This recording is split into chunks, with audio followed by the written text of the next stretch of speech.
پیغامات ہیں اور یہ تاریخی پیغامات ہیں، تاریخی حقائق ہیں، اور حضرت مختار نے ان بیویوں کو مکران کے ساحل تک پہنچایا تھا۔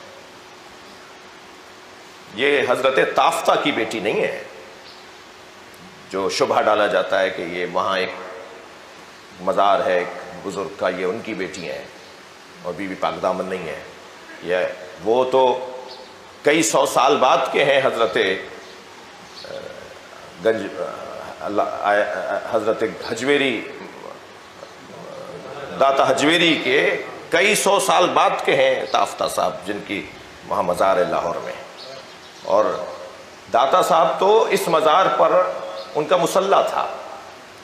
عراق ایران میں مصلی کہتے ہیں، ہمارے یہاں چلہ گاہ کہتے ہیں بر صغیر میں، ان کا چلہ گاہ تھا، وہاں مصلی بولتے ہیں، یعنی جہاں وہ بیٹھ کر عبادت کرتے تھے، مصلی بچھاتے تھے۔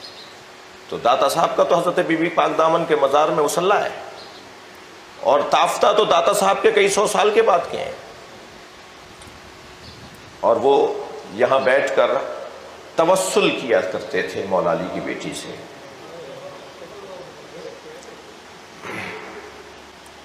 کیا ہوا ہے اہل بیت کے ساتھ؟ ایک مرثیے کا مصرع ہے، کہاں کا مسافر کہاں رہ گیا، مدینے والے کہاں کہاں چلے گئے۔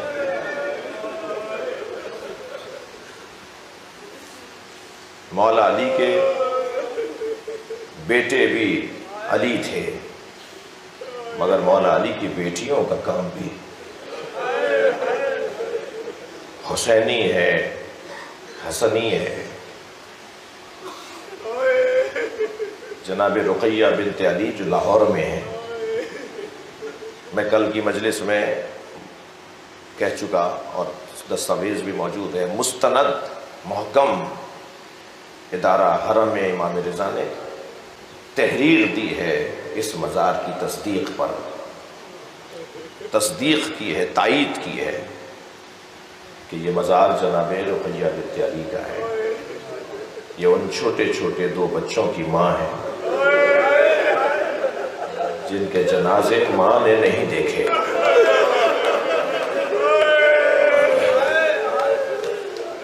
جن کے جنازے گھر نہیں آئے۔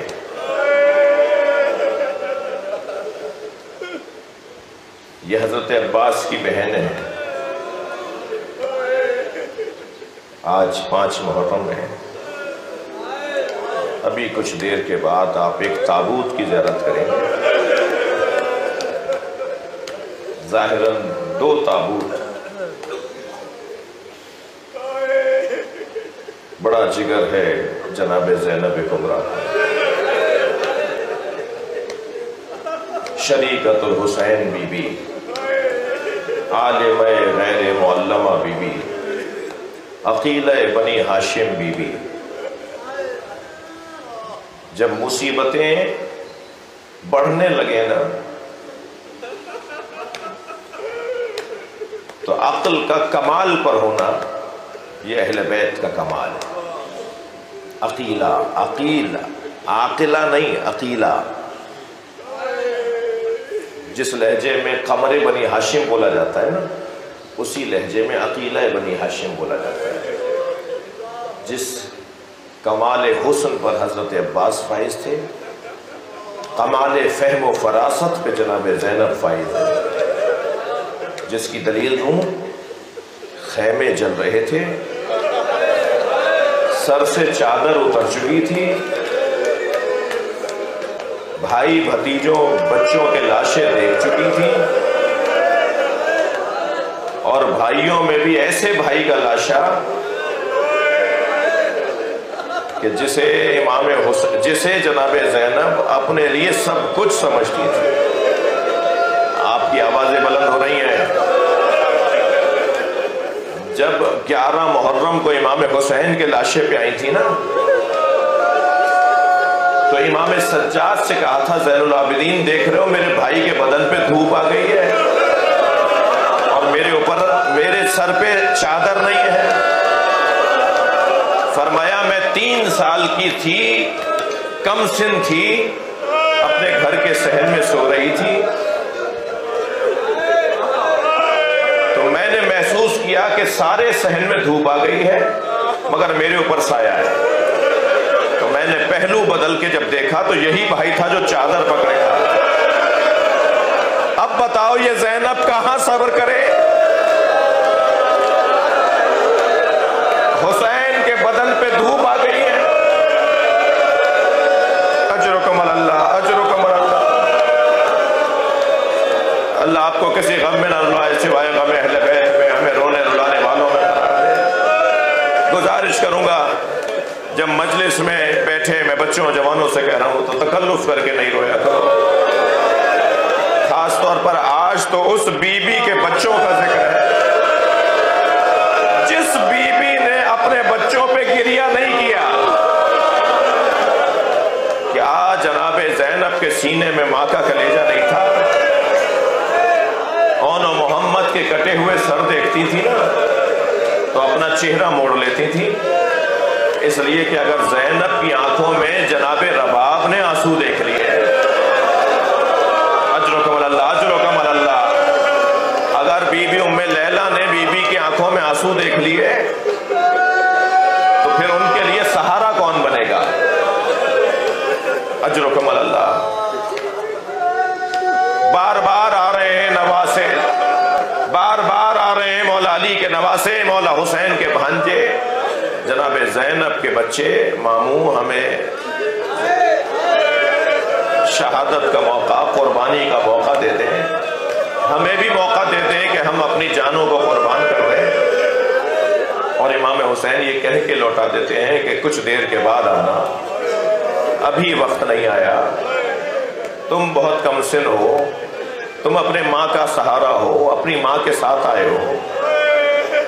تو کہتے ہیں کہ جناب زینب دونوں بچوں کو لے کر آئیں اور کہا بھائی اگر کل ماں زہرا نے پوچھ لیا اے زینب میرا بچہ مارا گیا، بھائی اون و محمد کو جانے کی اجازت دے دیجئے۔ اب دونوں شہزادوں کو اللہ آپ کے بچوں کو سالم رکھے، اور جن گھروں میں ان عمروں کے بچے ہیں نا ان گھروں کی رونقیں بھی کچھ اور ہیں۔ دونوں شہزادوں کو امام حسین نے تیار کیا، حضرت عباس نے سوارا، گھوڑوں پر بٹھا کر روانہ کیا، اور جب روانہ ہو رہے تھے تو ماں ایک نصیحت کر رہی تھی، خبردار دیکھو پانی نہ پی لینا، کہ یاد رہے کہ تمہارے ماموں پیاسے ہیں، سکینہ پیاسی ہے، علی اصغر پیاسا ہے، اجرکم اللہ، اجرکم اللہ۔ دونوں شہزادے میدان کربلا میں اپنے جہاد کو پیش کر رہے، اور جہاد کرتے ہوئے خبر آئی جناب زینب تک کہ دونوں نہر کی طرف گئے، تو جناب زینب نے حضرت عباس کو بلا کے کہا عباس مجھ پر ایک احسان کرو، میدان میں جا کر ذرا اون و محمد کو یہ بتا دو کہ حسین پیاسے ہیں، کہیں پانی پا کر تم پانی پی نہ لینا۔ حضرت عباس نے خود کو وہاں پہنچایا جہاں تک حضرت عباس کی آواز جائے، آواز دے کر کہا اون و محمد تمہاری ماں پریشان ہے، اور آقا زادی یہ کہہ رہی ہیں کہ خیال رہے کہ علی اصغر پیاسا ہے۔ دونوں شہزادے لڑتے لڑتے نہر کے کنارے پہنچنے کے باوجود پیاسے رہے۔ ماں کا حکم ہے، وفا کا تقاضا ہے۔ آپ رو رہے ہیں، میں ایک جملہ کہہ دوں، حضرت عباس کا پانی پا کر نہ پینا بہت بڑے جگر کی بات ہے۔ یہاں تو یہ چھوٹے چھوٹے بچے ہیں،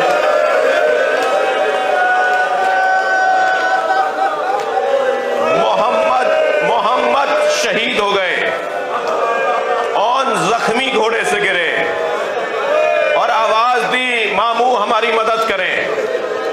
حضرت عباس، حضرت علی اکبر، خود امام حسین پہنچے، دونوں بچوں کے بدنوں کو اٹھایا، محمد کی شہادت ہو چکی ہے، اون میں دم باقی ہے۔ جب آئے ہیں نا خیمہ گاہ کی قریب تو ساری بیویاں وہاں کھڑی انتظار کر رہی تھیں، مگر زینب نظر نہیں آئی۔ ایام گریے کے ہیں، اللہ آپ کو اس کا اجر و ثواب عطا فرمائے۔ امام حسین نے سوال کیا بہن زینب کہاں ہے؟ تو بتایا خیمے میں حالت سجدہ میں ہے، اور اللہ کا شکر ادا کر رہی ہیں، یا اللہ تو نے میری قربانی قبول کر لی۔ لا کے رکھا جنازوں کو اور جناب زینب کو بلایا۔ جناب زینب قریب آئیں تو امام حسین کی آواز آئی، زینب اون میں دم ہے، بار بار آنکھ کھولتا ہے اور ایک ہی سوال کرتا ہے کہ اماں کہاں ہے؟ جناب زینب نے اپنے بچے کو گود میں لیا،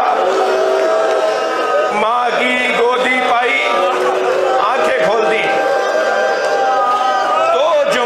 اور شہید ہو گئے۔ جناب اون نے 2 جملے کہے اور شہید ہو گئے۔ میں مجلس مکمل کر رہا ہوں، بہت گریہ ہو گیا۔ اللہ آپ کو اجر و ثواب عطا فرمائے۔ یہ جو آپ کی بلند آوازیں ہیں یہ مولا امام صادق کو بہت عزیز ہے۔ بلند آواز سے رونے والوں کے لیے امام جعفر صادق خاص دعائیں دیتے ہیں۔ 2 جملے کہے حضرت اون نے، ایک جملہ تو یہ کہا، حل وفیت امی، اماں کیا ہم نے وفاداری کا حق ادا کر دیا؟ اور دوسرا جملہ یہ کہا، اماں جب مدینے جائیے گا بابا کو ہمارا سلام کہیے گا۔ زینب مدینے پہنچی، اے عبداللہ اون نے تمہیں سلام بھیجا، بچوں نے وفاداری کا حق ادا کر دیا۔ اللہ لعنت اللہ علی الظالمین۔ یا حسین یا حسین یا حسین۔